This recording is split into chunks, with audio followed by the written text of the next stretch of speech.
A string of murders spanning 2 states, all committed by one man. That's according to investigators. His deadly rampage starting in June in Kingman, claiming a life here in Las Vegas before coming to a violent end in October in a remote area of Arizona wilderness. In this Fox 5 special report, Fox 5's Kim Passoff traveled from Vegas to Mojave County to retrace his steps and the devastation left behind.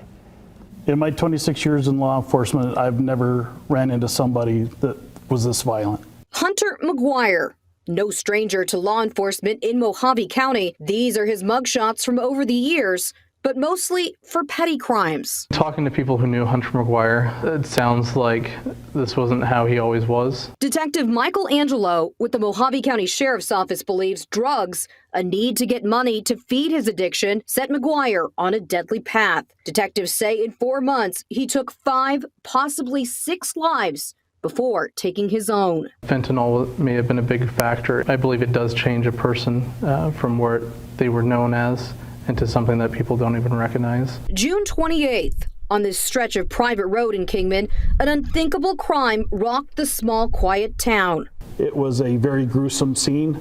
The Gold Lady, known for her gold shop in town, found murdered in her own home. It was obviously a burglary gone wrong. Retta Atkins and her companion, Darren Van Houten, beloved members of the community, found shot to death. They would help anybody, and they always have. Jeff Williams, a YouTuber famous for searching for gold and treasure, made a tribute video to his slain friends. They were very good people, and they did not deserve this in the least. This picture captured by a security camera on the night of the murders. Mojave County then naming Hunter McGuire as a suspect. He fled to Las Vegas and asked Georgia Sherman to stay at her home on Craigmont Avenue near Jones and Harmon.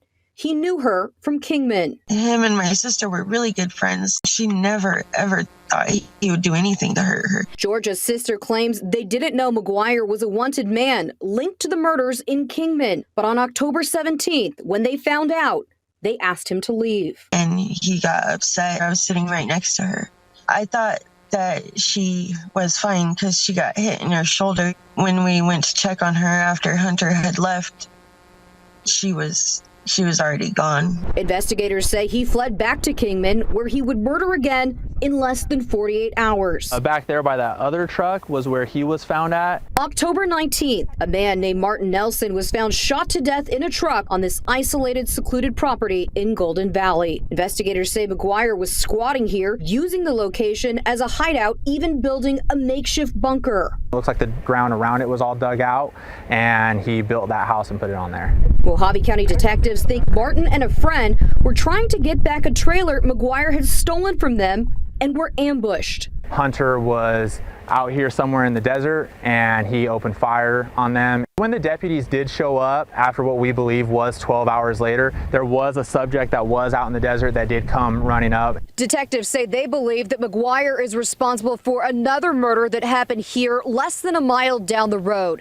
They uncovered a body in a shallow grave near that barrel. We noticed a door that was covered with dirt and had some pallets on it. We moved the dirt, and underneath the dirt, we observed a fresh burial site. Investigators dug until they found the decomposing body of Joshua Blake, whose family contacted them in August to report him missing. What really raised a big question was when he missed our little brother's birthday.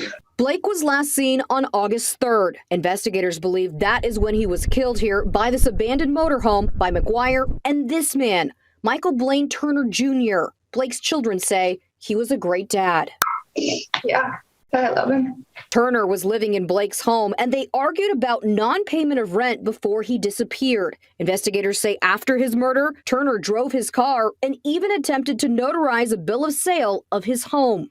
I observed the vehicle that Hunter was known to be in, so I started following that vehicle. October 21st, Mojave County Sergeant David Coffin tried to pull the car over in a remote area near Yucca. The driver, who turned out to be McGuire, gunned it, the chase going for 35 miles. We were traveling at speeds reaching 80 miles an hour on a dirt back road. At some points, we didn't have any radio communication with our dispatch. Hunter's girlfriend and ex-girlfriend, Samantha Brannick and Brittany Cockling, jumped from the moving car, according to deputies. Then Hunter stopped driving and ran to hide in the brush with Samantha. While they're under the tree, they're ingesting illegal narcotics to include methamphetamines and possibly fentanyl. After a 4-hour standoff, deputies found both McGuire and his girlfriend dead.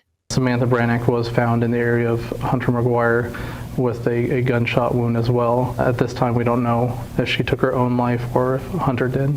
With Hunter McGuire's death, this community breathes a sigh of relief. His reign of terror is over, but the lives that he took cannot be replaced. It will not soon be forgotten. In Kingman, Kim Passoff, Fox 5 News, local, Las Vegas. The car chase and McGuire's last stand was all captured on video by an Arizona DPS helicopter. Fox 5 put in a request with Arizona DPS for that video in early November. We are still waiting to receive it.